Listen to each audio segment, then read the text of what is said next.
አባት በቃ ከነገ ጠዋት ጀምሮ ልብስሽን ይዘሽ ከዚህ ቤት ውልቅ በይ። በድጋሚ እንዳለሽ ውጪ። ማታ እሷ አልነበረችም የምታስገድለኝ ሞከረችው። እኔ ነኝ ላስገድለኝ ነበር። ምን? እንዴት? ሁሉም የኔ ጥፋት ነው። ቲና መውጣት የለባትም። ምን ይወጣል? አባዬን ለመግደል የሞከረ ማለት ነው? ንገረኛ። የኔ ጠላት ነው። እኔን ለማጥመድ ሲለው እናንተ ላይ ችግር እየፈጠረ ነው። ማታ የላኩልሽን ማስጠንቀቂያ እየሽው ወይ ሲለኝ አንተ ላይ ያደረገው ነገር እንደሆነ አወቅኩ። ይቅርታ አባዬ፣ በእኔ ምክንያት አስጠቃሁክ። ታዲያ ምን ደጋቢ ጻፍሽ? ለዛ ነው? አዎ አባዬ፣ ልጁን እዚህ ሳይው እናንተ ላይ ራሱ ችግር እንደሚፈጠር አውቄ ነበር። እሱ እኮ ቤተሰቦቼን ሲያሰቃይ ኖረ ሰው ነው። እኔ እሷን በሆን ግን ምንም ነገር ያገባኝ ነበር። እሷ ግን እያለቀሰች በእኔ ምክንያት እዚህ ቤት እንድትወጣ አልፈልግም እያለች ነበር። አንቺ ከትሁት ጋር በጭራሽ አትወዳደር። እሷ መልካም ልብ ያላት ንጹህ ሴት ናት። ቤት የሚፈጠረውን ነገር አንድ በአንድ እኔን ማንም እንዳገኝ እስካሁን ምርጫን አላሳወቀኝም። ምንድን ነው ሀሳቡ? ቲና፣ እኔ ለአንቺ ምንም አይነት ፍቅር እንደሌለኝ ታውቂያለሽ አይደል? ስለዚህ እሷን መርጣል ማለት ነው? መጀመሪያውን ቢሆን ምርጫ ውስጥ አልነበረችም። እሷ ምርጫ የሌላት ምርጫ ነች። ወደ ሀገራችን እንድንመለስ ፈልጋለሁ። እኔና አንቺ እንደ ድሯችን በሰላም የፍቅር ህይወት እንድንኖር ፈልጋለሁ። ማ እኔ ነኝ ካንተ ጋር በሰላም የምኖረው? ምርጫሽ እኔ ብቻ ነው፣ ሌላ ምርጫ የለሽ። በሰላም እንዲኖሩ ከፈለግሽ በዙሪያሽ ያሉ ሰዎች አሁን ያልኩሽን በደንብ አስቢበትና መልስሽን መልሱ። ታዲያ እሺ እንደሆነ ፈልጋለሁ። አሁን ያርትቻለሁ። ወጣት ጋር ታግዬ ትሁትን ነፃ ማውጣት አልችልም። ግን ፊት ቆም በጉልበትም ቢሆን ከትሁት ቆም ያለው አንተ። ስለ ሰውየው ግን ማወቅ ይኖርብናል። ሰውየው ማን ነው? ለምንድን ነው የሚከታተልሽ?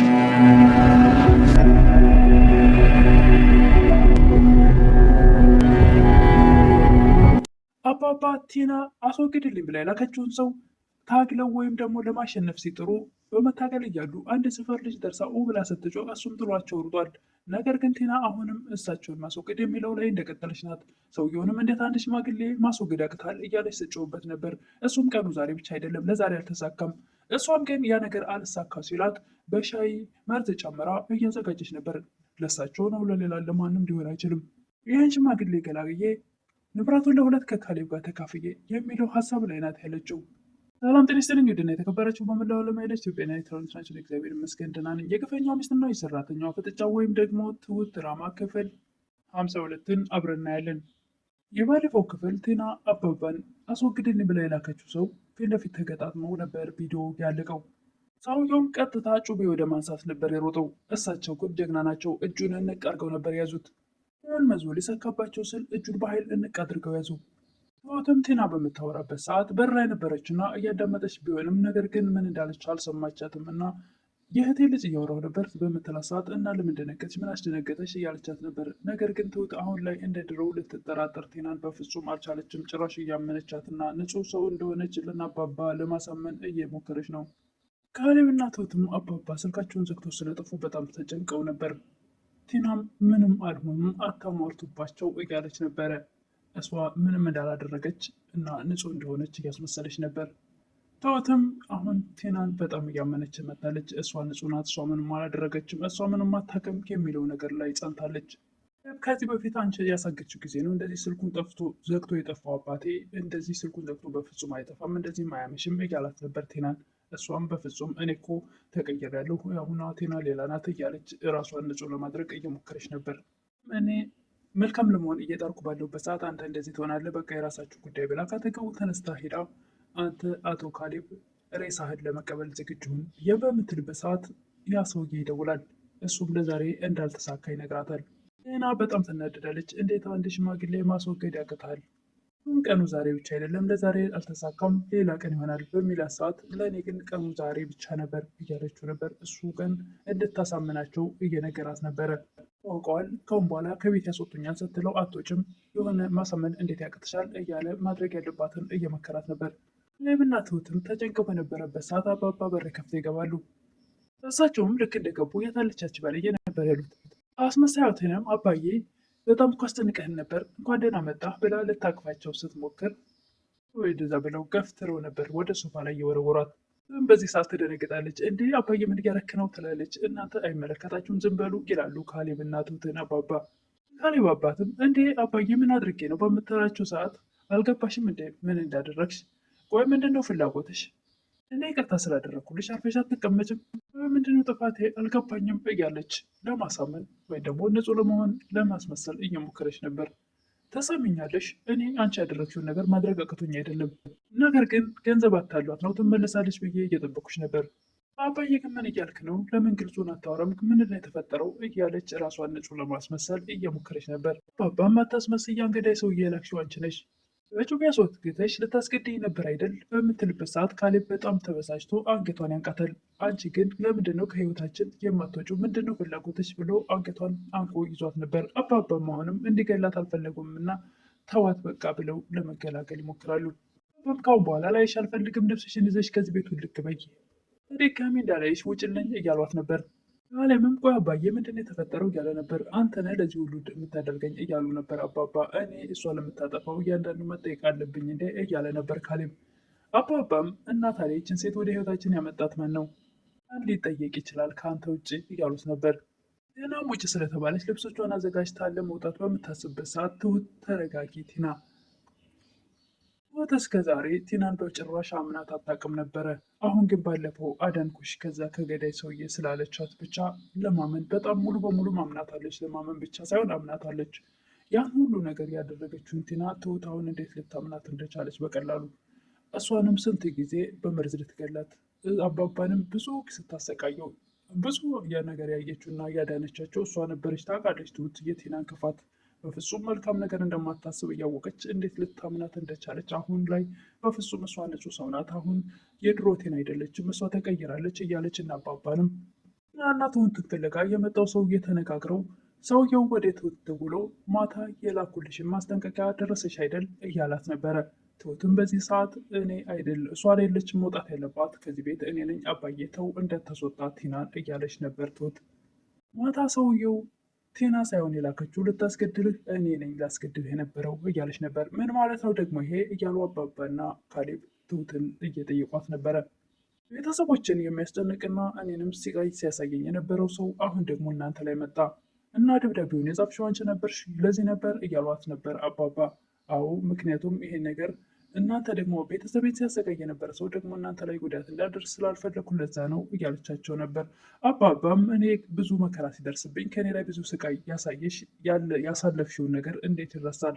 ስለዚህ አሁን ከጎንሽ ነን እኛ፣ በፍጹም እንዳትጨናነቂ፣ እኛ ይህን ሰውዬ ከህይወትሽ እንዲወጣ እናደርግልሻለን እያሉ ነበር አባባ። ካሌብንም በጉልበትም ቢሆን በምንም ይሄን ሰውዬ ከእሷ ከህይወቷ ማውጣት አለብን። እኔ ወጣት ቢሆን ኑሮው ይሄን ሰውዬ ታግዬ ይሄን ልጅ ከእሷ ህይወት እንዲወጣና ጭንቀቷ እንዲወገድላት ማድረግ አያቅተኝም እያሉ ሁሉም ተባብረው ዳኒም ቢሆን አይዞሽ፣ እኛ አንቺ ከአንቺ መልካም ነገር የተማርነው የሰው ፍቅር ምን ያክል እንዳለሽ እና ለሰው ምን አይነት እንደ ጭንቀት በቃ ለሰው መጨነቅ የምትችች ሰውና ከአንቺ ብዙ ትምህርት ወስደናል። ስለዚህ እኛውን ከጎንሽ ነን፣ ማንንም ልትፈሪና ልትጨነቂ አይገባም እያሉ ሁሉም ከጎኗ እንደቆሙ እያሳዩት ነበር። ቴናም ትሁትን ፍለጋዋ ወደ መጣው ሰውዬ ጋር ትሄዳለች። ሻንጣሽን ይዘሽ ትመጫለሽ ብዬ ነበር ይላል። አይ ሻንጣዬን ይዤ መጣሁ አልመጣሁ ምን ይጠቅማል? ዛሬ ከጉዳ ወጣኸኝ። ትሁት በጣም የዋህና ቅን ልብ ያላት ልጅ ናት። በእኔ ምክንያት እሷ ከዚህ ቤት መውጣት የለባትም፣ እኔ ነኝ መውጣት ያለብኝ ብላ ከዛ እንዳልወጣ አደረገች። ትሁትን ፍለጋ የመጣው ሰውዬም አንቺ ከትሁት ጋር በፍጹም አትገናኝም፣ ትሁት ማለት በጣም መልካምና ቅን ልብ ያላት ልጅ ናት፣ በጣም መልካም ልብ ያላት ንጹህ ሴት ናት እያላት ነበር። ምንልህ እኔ ምን አገባኝ፣ ከእሷ ጋር ጉዳይ የለኝም፣ ያን ሰውዬ ብቻ አጥፋልኝና ንብረቴን በእጄ ላስገባ፣ ስለዚህ አሁን ትኩረታቸው ወደ እኔ ይሆናል ማለት ነው እያለ ነበረ። ቲናም አዎ ትሁትን ማን ያስጨነቃት ብለው ወደ አንተ ይመጣሉ፣ ይህል ደግሞ እኔ ስራዬን እሰራለሁ፣ ነገሮች ከተስተካከሉልኝ በኋላ እኔ ትሁትን አንተ ጋር ይዣት እመጣለሁ። ሰውየውም እሺ ጥሩ፣ በቤት ውስጥ የሚደረገውን እያንዳንዱን ነገር እንድትነግረኝ እፈልጋለሁ፣ እኔን ማንም ሰው እንዲያገኘኝ አልፈልግም እያለ ነበረ። እሱ ችግር የለም አያሳስበህ፣ እሱ በእኔ ስራ እንዳትጠራጠር። ኤደን እና ዳኒ ሁልጊዜ የሚገናኙበት ፓርክ ላይ ተገናኝተው ዳኒ እኔ እንደ ሁልጊዜ ይቅርታ አድርግልኝ እያልኩ ላስጨንቅሽ አልመጣሁም፣ ነገር ግን ደህና መሆንሽን ላይ ማየት ብቻ ነው እያላስ ነበር። ኤደን ወደ እነ አባባ ቤት ሄዳ ስለነበረ ቀጥታ ትሁት ወዳለችበት ነበር የሄደችው። እና ትሁት ፍዝዝ ብላ በሀሳብ ጥልጥ ብላ ስለነበረ ምን ሆነች ነው የለሽም እኮ በሀሳብሽ እያለቻት ነበር። ኧረ እባክሽ ተይኝ፣ ማታ የተፈጠረውን አልሰማሽም እንዴ እያለቻት ነበር። ኧረ እኔ ገና መግባቴ ነው፣ ምንም የሰማሁት ነገር የለም። አባዬን እኮ ማታ የሆነ ሰው ሊገለው ነበር እያለች ነበር ትሁት ለኤደን። ኤደንም ትደነግጣለች። ቲና ናት አይደል ሌላ ማን ሊያደርገው ይችላል እያለች ነበረ። አይ እሱ አይደለችም፣ እኔ ነኝ ለዚህ ሁሉ ጥፋት ተጠያቂዋ። ምን ማለትሽ ነው? አንቺ ደግሞ ምን አድርገሽ ትላለች። ለእኔና ለቤተሰቦች ስቃይ የነበረ ሰው አሁን ደግሞ እዚህ ድረስ ተከትሎ የመጣ ሰዎችስ መቼስ ወላጅ ናቸውና አውጥተው አይጥሉኝም፣ እነሱ ደግሞ በምንዳቸው ይፈተናሉ እያለች ነበር ትሁት። ተረጋግተሽ የተፈጠረውን ነገር አስረጅኝ እያለቻት ነበረ። ቤተሰቦችንም አስጨንቆ ህይወቴንም አጨልሞብኛል። ዳኒ ከቲና ጋር ተገናኝቶ ልትጨብጠው እንኳን ብትሞክር እንድትጨብጠው ፈቃደኛ አልነበረም። እሺ ምርጫህን አሳውቀኝ እያለችው ነበረ። ቲና እኔ ላንቺ ምንም አይነት ፍቅር እንደሌለኝ ታውቂያለሽ አይደለ እያላት ነበረ። እና እሷን መረጥክ ማለት ነው እያለችው ነበር ቲና። ዳኒም እሷ መጀመሪያም ቢሆን ምርጫ የሌላት ምርጫዬ ነች፣ እኔ ሁሉንም ነገር አስተካከላለሁ፣ እኔ እኮ ከልብ ነበር የምወድህ እያለች ነበር ቲና። ይቅርታ ከዚህ በኋላ ስለዚህ ነገር እንዳወራ አልፈልግም እያላት ነበር። የዳኒን ውሳኔ ስላወቀች ተነስታ ትሄዳለች። ምን እያሰበችውን ደግሞ ምን ልታደርግ ይሆን እያለ ነበር ዳኒ። እሷን ፍለጋ የመጣውን ሰው ከቅርብ ርቀት ራቅ ብላ እንዴት ጠጋት አልፈለገችም እና ለማናገር እንዴት ተወኝ እኔ ከህይወት ይወጣ ለማለት እየሞከረች ነበረ። እሱም ተውቴ ብሎ ፈገግታ ሲያሳይ እንዳትጠጋኝ፣ እንዴት ሰው ከልጅነት እስከ እውቀቱ በአንድ ሰው ይሰቃያል? እሱም አይዞሽ አሁን ላስጨንቅሽ አይደለም የመጣሁት እያለ ነበረ። እና ለምንድን ነው እባክህ የመጣኸው እያለችው ነበር። ተውቴ ወደ ሀገራችን እንድንመለስ እፈልጋለሁ፣ እኔና አንቺ በሰላም በፍቅር እንድንኖር እፈልጋለሁ እያለ ነበር። እኔ ነኝ ከአንተ ጋር ሰላም የሚኖረኝ ወይስ ፍቅር የሚኖረኝ እያለችው ነበር። ይሁም ተውት መኝኝ እኔ ተቀይሬያለሁ፣ አሁን የድሮ አይደለሁም እያላት ነበር። የምፈልገው ከአንቺ ጋር በሰላም መኖር ብቻ ነው እያላት ነበረ። ከተቀየር ከህይወት ይወጣ፣ በቃ ተወኝ፣ የእውነት ከተቀየር ከህይወት ይወጣ፣ አታስጨንቀኝ እያለችው ነበር። ምርጫዬን አክብርልኝ እያለችው ነበር። እሱም ምርጫሽ አንቺ እኔ ብቻ ነኝ፣ ስለዚህ ልተውሽ አልችልም እያላት ነበር።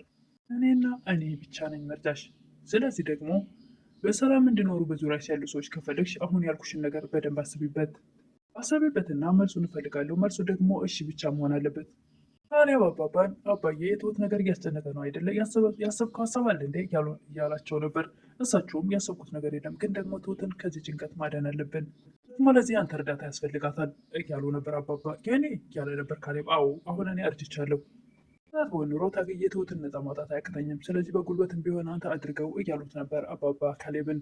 አባዬ ቤተሰቦቿ ጋር የሚለውን ነገር ሲያነሳ ካሌብ እንዳጨርሰው ትሁት ባትኖር ኖሮ እኮ እኔ እስካሁን በሕይወት አልኖርም ነበር፣ ለእኔ ብዙ ዋጋ ከፍላልኛለች እና ውለታውን መመለስ አለብኝ አለው። እሱንም አውቃለሁ እያለ ነበር ካሌብ። አባባም በቃ ካወቅ አድርገው እና እነ ካሌብ ቤት ኤደንን ስላገኘቻት ተነስታ ልትወጣ ስትል ኤደን ተመለሽ ኤደን፣ አሁን እኔ ልጣላ አይደለም የመጣሁት ወይና እንነጋገር እያለቻት ነበር። ምንድን ነው የምናወራው እያለች ነበር። እንዴት ነሽ ደህና ነሽ የሚል የሰላምታ ለውውጥ እያደረገች ነበረ። አሸንፈሽኛል አንቺ እያለች ነበር። የምን ማሸነፍና መሸነፍ ነው እያለች ነበር ኤደን።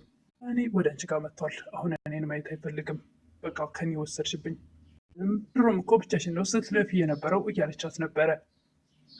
በስተመጨረሻም ቲና ሻይ ውስጥ መርዝ እየጨመረች ነበር። መቼም አባባን እንጂ ሌላ ማንንም ሊሆን አይችልም።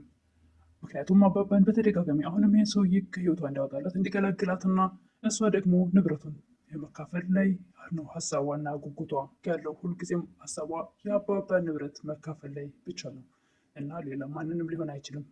ወይስ ደግሞ ትሁትን የሆነ እንድታለሳለስና ወደ እሷ እንድትቀርባት የበለጠ እንድታምናት እሷም ደግሞ ቲና መልካም ናት የምትለው ልታደርግ ነው? አይመስለኝም። እንደኔ ግን አባባን ለማጥፋት ይሆናል ብዬ ነው የማስበው። ለዛሬ እንግዲህ ቪዲዮ ያለቀው እዚህ ላይ ነው። በቀጣይ እስክንገናኝ መልካም ቆይታ እያልኩኝ ለምታበረታቱኝ እህቶች ምስጋና ከልብ ነው። አዲስ የሆናችሁ ደግሞ ሰብስክራይብ እያደረጋችሁ አበረታቱኝ እላለሁ። አመሰግናለሁ።